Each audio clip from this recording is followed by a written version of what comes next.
Let's go. Mission success. Global risk win. What's going on YouTube? Today we're going to talk about the CrossfireX beta, and I'm going to share some of my thoughts on the state of the game. I've broken this video down into two sections, my overall thoughts on the game and then improvements they need to make. I was originally going to talk about the bugs in the game, but I don't think this is necessary as they shouldn't be a problem when the full game launches. I want to keep the feedback to the content rather than the bugs. If you like this video and you want to support me, subscribe to the channel and hit that like button. If you want more videos like this, let me know by dropping a comment below. So without further ado, let's talk about the CrossfireX beta.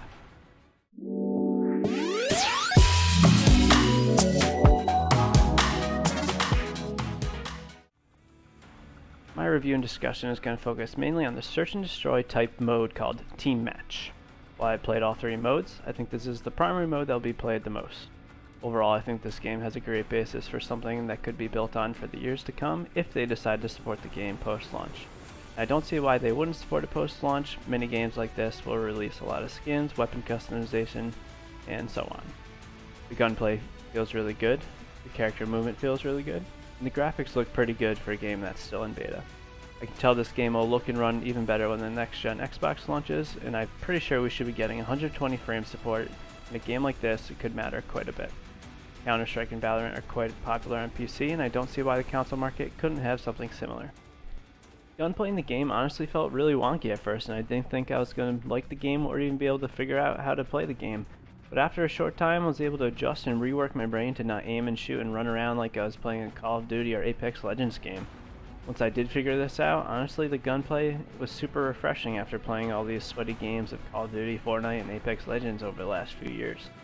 That being said, the aiming could definitely use some improvements, and we will talk about them in a little bit. Black Widow's map design, in my opinion, was aesthetically pleasing and fun to play on. When the full game launches, map design is going to be super critical. I am looking forward to the other maps, and I wish there was more in the beta, but I understand why there's only one map. I mean, it's a beta and we shouldn't expect to see the whole game. I wish I could have had at least one more map for Team Match during the beta, to better quantify my review of the beta. Hard to give something a review when you think or at least hope you have had such a small sample of the game shown to you.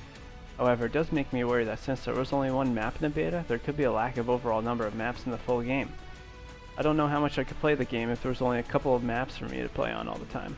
Honestly, I probably played the beta too much to begin with, but if the full game launches and there's only a handful of maps, I might have a hard time staying interested. That being said, I will always choose quality over quantity when it comes to map design. There's nothing more frustrating than playing on a map that is in poor design or unfun to play on. I know it takes a lot of time to make good maps in a game where shooting lanes and getting around the map are so important to the overall experience of the game. I will be waiting in high anticipation for the full game's map lineup, and if any of the new maps are anything like Black Widow, I think we're in for a big treat. While I think CrossfireX was a lot of fun to play this past weekend, it wouldn't be a beta if we couldn't talk about some of the improvements that they could and probably should make to the game. A lot of my criticism comes from not even being in the game, but rather the menus of the game. Honestly, this was the hardest thing for me to deal with. Sometimes the game would never connect and I would have to restart my search, which this is probably a bug, but it was still tough to deal with. Also, there were times when I couldn't invite my friends to play with me, or it wouldn't even show me if they were in the same lobby with me. There were also times where I would start a game and my friends wouldn't get connected with me, which was frustrating. I would have to quit out of the game because I'm not going to make them wait for me while I play a match. And I think this might have been the reason why a lot of lobbies were left feeling half full a lot of the time this weekend. Players quitting games early was definitely an issue, and hopefully the full game has something to deter players from quitting early. Also, it didn't really seem like the menus were made with consoles in mind. The cursor that's on the screen is really slow, and it makes me think that this was made for PC intentions rather than consoles. And that really, I think, might have been the case initially. This needs a rework and it needs to be optimized for controller. At the very least, we should have the ability to change the cursor speed with a settings adjustment. Party class needs to be improved. For the longest time, I couldn't figure out why my tacticals and knives were not being equipped in my classes. I eventually realized this is because for some strange reason, you need to select a different tactical or a different knife for each class. I'm not sure why this is the case. Maybe it would make more sense in the full game if there were a lot more items to choose from. But I still don't think this is the case though. What if I wanted to choose a frag grenade on two different classes? What, the menu really needs to show two frag grenades for this to happen? It's just some weird coding issue, I think. And I'm not quite sure why it's set up this way.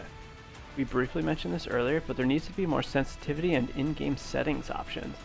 It's 2020 and there are really only two setting options? I mean, come on. one for your typical sensitivity and one for your aim down sight sensitivity. At a minimum, we need to have more aim down sight sensitivities for the different zoom levels in game. I know this doesn't really apply to team match, but it could still affect the snipers. If you look at almost any modern shooter, they have a slew of settings for you to adjust to better cater to your needs. Different aiming curves, linear versus exponential versus classic feel, zoom options, ability to remap buttons, dead zone settings, acceleration settings. These are just a small fraction of what a game like this should have in my opinion. Hopefully it's just because the game was in beta and these haven't been unlocked yet, but it's still so frustrating to play a game like this with no customization options after you play something like Battlefield, Apex Legends, Fortnite, Call of Duty, where all these games you can customize it so much. As for the gunplay, my biggest gripe is around the ARs and the snipers. I think snipers need to be nerfed or brought down a little bit, at least for damage below the waist. I'm not sure if this is the right answer, but it was way too easy to kill people with the AWM. But more importantly, I think ARs should be buffed to better compete with snipers. I hate when games end up nerfing weapons all the time to make the other guns better. While I do think sniper shots to the leg should not be a one-hit kill, I often found it easier to get kills at close range with a sniper rather than an AR or SMG. I think another solution to the sniper would be to only have true accuracy when you are not moving. This would provide a little bit of a trade-off when you're engaged at close range with a sniper and someone else has an AR or an SMG. I think ARs and SMGs need to have their accuracy increased so it makes fighting at range a little more doable, especially against a sniper. The game seems like it wants to reward headshots, but I can't always guarantee I'm going to get one because of bloom or RNG that's in the game. There's nothing worse, in my opinion, than when a game doesn't reward high-skill players due to randomness. This isn't competitive if it's based off the luck of the game making you hit your shots rather than the player. Overall, I had such a fun time with the CrossfireX beta, and the bugs and issues that the game had didn't really take away from me having a positive experience this weekend. It was so refreshing to play a game like this, and I'm excitedly waiting to play more of the game. I hope they have another beta before the launch of the full game though. I think the game could definitely use one more go around to add more polish to the mechanics, menus, and maps of the game. That being said, I don't know if this game will succeed in a time where we have such a saturated shooter market. I've heard this game is coming out later this year, and I almost wish the game would come out next year to set itself up for a bigger success. A spring launch would mean not having to deal with new console launch and other huge FPS titles like COD, Halo, and Destiny, which already have a huge following, and I'm guessing there will be market share between these players.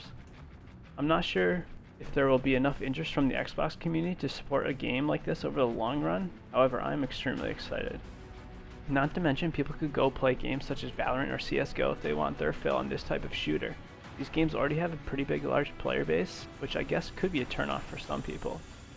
Starting in a game like this from the beginning could be exciting. One thing going for CrossfireX is Valorant and CSGO aren't on console. Only time will tell really to see how popular this game is.